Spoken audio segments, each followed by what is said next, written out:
Morning! This is part 2 of building Darth Dawkins Dialog Tree. Hope you enjoy.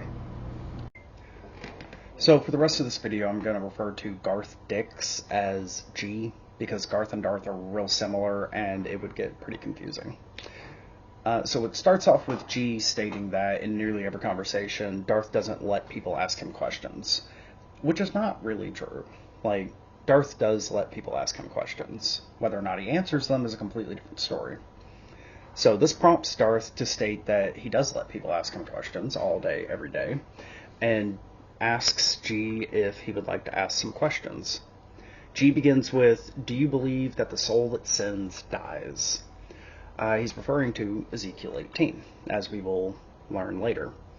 Darth asks a question after answering, "Are you an atheist?" Which is a bit of a weird question in this context, but Darth has stated before that he likes to know what worldview somebody is coming from. And when you're in a conversation about religion, this is not totally an inappropriate question, but in this conversation it does kind of come out of nowhere. And had G not answered with a yes, this would have derailed the conversation. But he did, so Darth moved on. He asks what version of the Bible G is quoting from, and eventually we learn that G is referring specifically to verse 20, 25 through 29. The main point of this verse that is discussed throughout the entire interaction is that offspring will not bear the punishment for the father's sins, and vice versa. G goes on to ask, why did God kill David's firstborn for David's sin? Darth interprets this passage by stating that this verse is a mandate on what humans can do and what not to do. God, in his providence, can take someone's life for the punishment of that individual or for the punishment of somebody else. Very shortly after this, Darth says, "This is the problem I have with you amateurs. You're not well read in the Bible, you're not well read in theology," which honestly is kind of true. Like, a lot of atheists have read parts of the Bible, and I severely question any time an atheist says, "Yeah, I've read the entire Bible." I doubt it.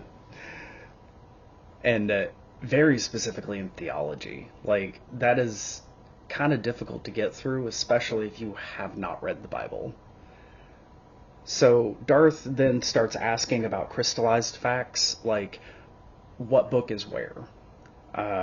And this is something he's done in the past, and if somebody's not sure of an answer, Darth uses this as an excuse to dismiss somebody.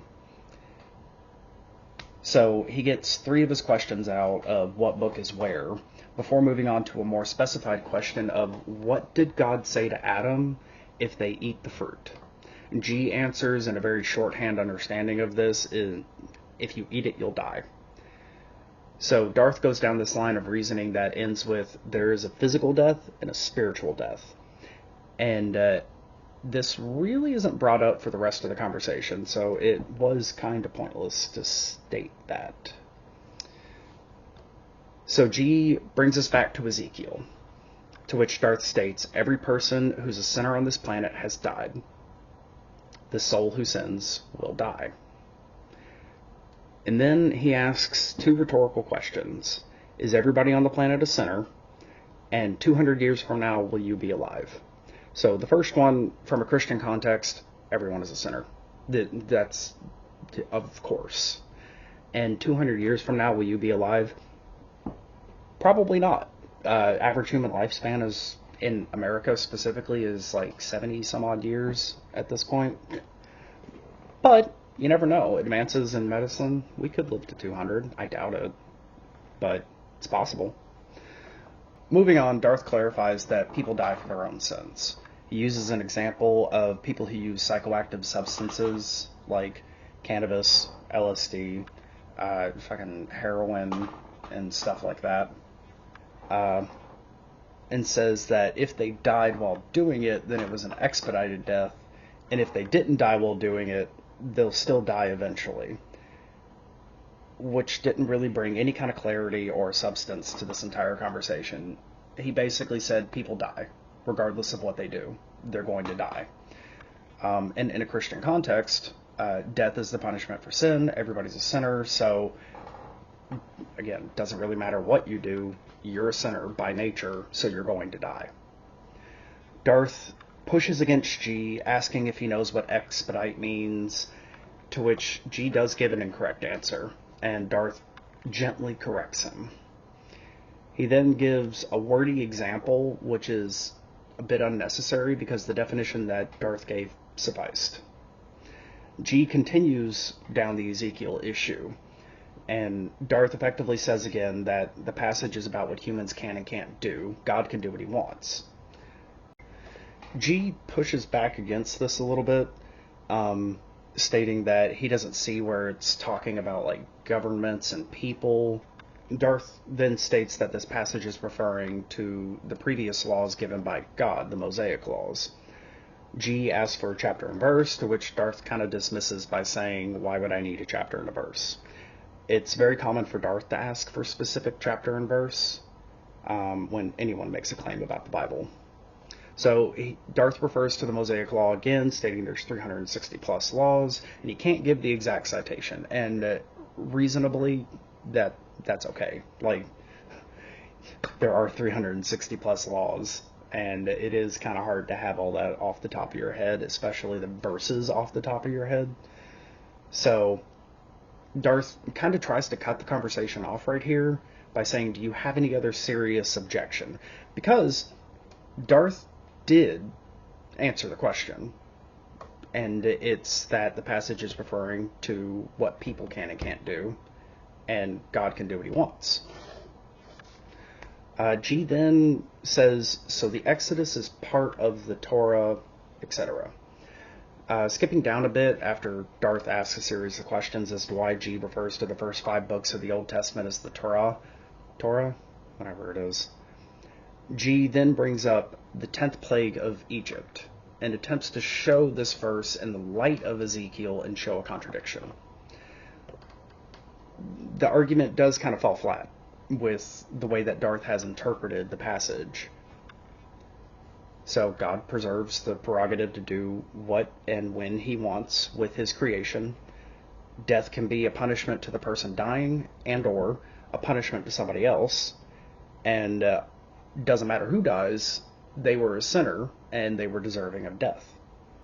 Darth gives an account for the deaths of the firstborn as a punishment to the Pharaoh and not the firstborns. At the same time, the firstborns were also sinners because all people are sinners. And God preserves the right to take their lives when he wants to. And in doing so, those deaths were a punishment to the Pharaoh. Darth goes into an example of Lee Harvey Oswald about to take the shot at JFK, and if you were a police officer, would you shoot? Even though he hasn't actually done the thing yet. And this leads to, is it okay for God to act preemptively? G pushes to kind of give clarification by stretching out the example to an 8-year-old who's going to commit a crime when they're 30, rather than an imminent crime like you're about to shoot JFK. And Darth says that this is a category error because God knows that these firstborns are going to sin. This is a reasonable interpretation, in my opinion, because God is omniscient. He knows everything, past, present, and future. So, as humans, we would need to have an imminent crime to be able to act preemptively. But God acting preemptively can happen for whatever reason, because he knows the future. After some back and forth that ultimately amounts to no new information relevant to the discussion, Darth asks, did I answer all your questions? And G says yes. Darth then says, don't ever say I don't ask questions. And that kind of shows the entire reason Darth got into this conversation, to prove a point. Darth has in the past stated that he does not do Bible studies with atheists, and I don't particularly blame him for that. But he did in this case, and it was all to prove a point, that he answers questions. Darth then asks if people are making propositional remarks, and then moves to, so I don't have the right to question the veracity of their propositions. Kind of came out of nowhere for that one. G didn't really say anything to kind of prompt that, but, I mean, Darth does have the right to question the veracity of their propositions. And G attempts to ask a different question, but Darth kind of cuts him off by asking for G's screen name. And this distracts long enough that Darth then begins his usual line of questioning, starting with, "Can you tell me why you're an atheist?" G says because it helps him practice stoicism. And then Darth says, "That doesn't tell me why atheism is true." So that's not the question that Darth asked. He asked, "Can you tell me why you're an atheist?" And this question kind of leads to a very personal understanding of the world and how it works, rather than why atheism is true, which is a very different question. So then Darth moves to a slightly more pointed question for what he's trying to get at. How did you come to the conclusion that the God world is not true? G replies, "I believe truth is whatever is practical." And for a normal person, this would mean that G believes God is not true because it's more practical, in his opinion, for God to not be true. And by that practicality, God is not true. It's not really an argument, and it's also not a good one if it was intended to be an argument, but it is an answer. Darth then accuses G of being a hypocrite and a liar, because G said in the beginning, Darth doesn't answer questions, Darth did answer questions, and now G is not answering questions. He did answer questions, he just didn't answer in a way that got to the point of what Darth was trying to get at. So Darth then rephrases using one of his usual modes of asking questions by starting the sentence for them. The not God world is true because, and G reiterates his original answer, and Darth says it's non-informative. And I would kind of agree with that. It wasn't informative to the actual question that Darth is attempting to ask. And then after this, conversation kind of devolves into nothing. G decides to start trolling, and that's his prerogative. You know, this is people on the internet talking to each other. Like, it is what it is.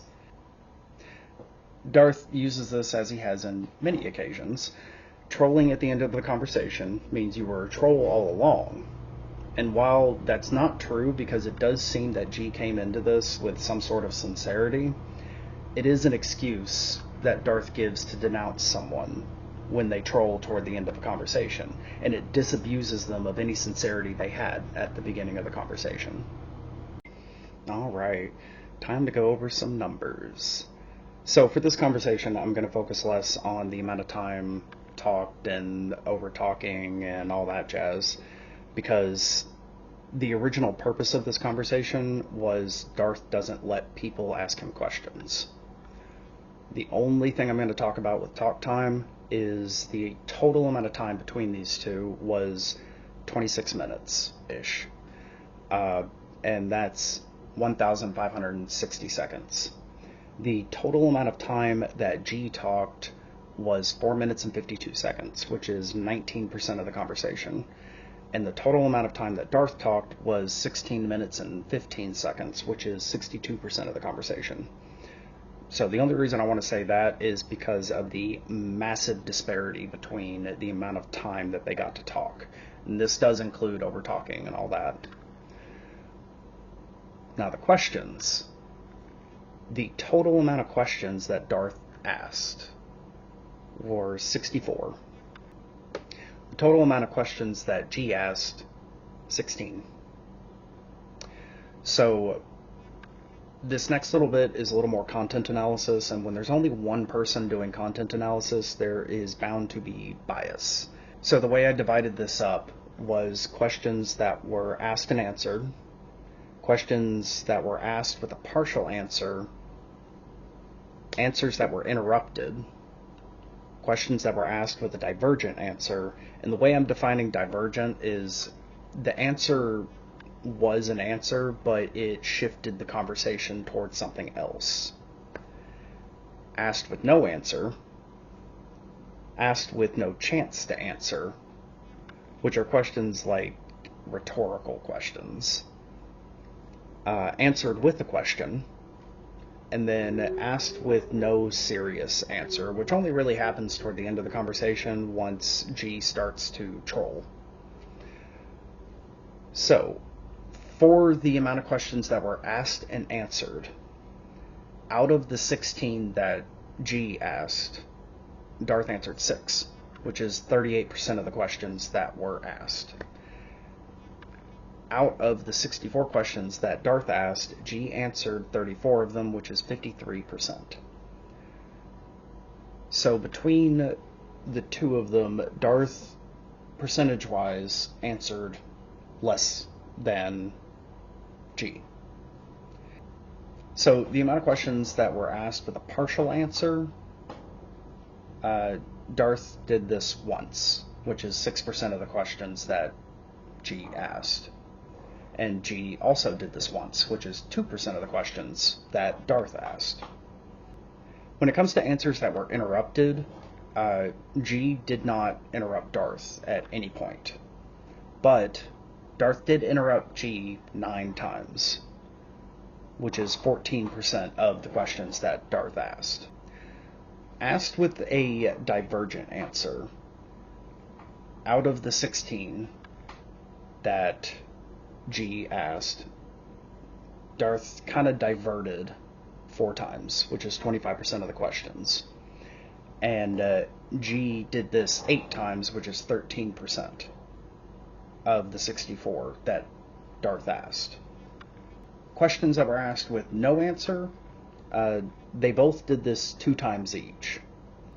And because of the difference in the amount of questions, that amounts to Darth doing this 13% out of the 16, and G doing this 3% of the time out of the 64. Questions that were asked with no chance to answer, G was the only one that was unable to answer certain questions. And this happened 5 times, which amounts to 8% of the 64 questions that Darth asked. Questions that were answered with another question, Darth did this 3 times, G did this 3 times. So that amounts to 19% of the questions and 5% of the questions, respectively. Darth 19, G 5. And then, like I said, asked with no serious answer, which is the trolling bit toward the end, G did this 2 times, so 3% of the time. So for this, there really wasn't much when it comes to the actual dialogue tree that Darth uses. It only really happened toward the end, because most of the conversation was geared toward allowing G to ask Darth questions, which, again, was only to prove a point, but he did answer questions. So to reiterate how this last part of the conversation went, Darth asked, "Can you tell me why you're an atheist?" To which Garth responds, "Because it helps him practice stoicism." So this can kind of be broken down to, I want to practice philosophy, which G did state toward the beginning, and has less to do with like the truth of atheism or like philosophical arguments for atheism and stuff like that. And Darth then says, that doesn't tell me why atheism is true, which is a massive divergence from the original question that was asked and moves toward where Darth actually wants to go in the conversation. Darth then moves to that pointed question of, how did you come to the conclusion that the not God world is true? To which G replies, I believe truth is whatever is practical. So he's kind of making the argument that practicality is all that matters, which deviates from one of the more typical definitions of truth, which is justified true belief. So because this isn't a necessity argument, it's not one of the typical arguments that atheists give when answering Darth's questions. Darth changes the question by starting the beginning of a sentence. The not God world is true because.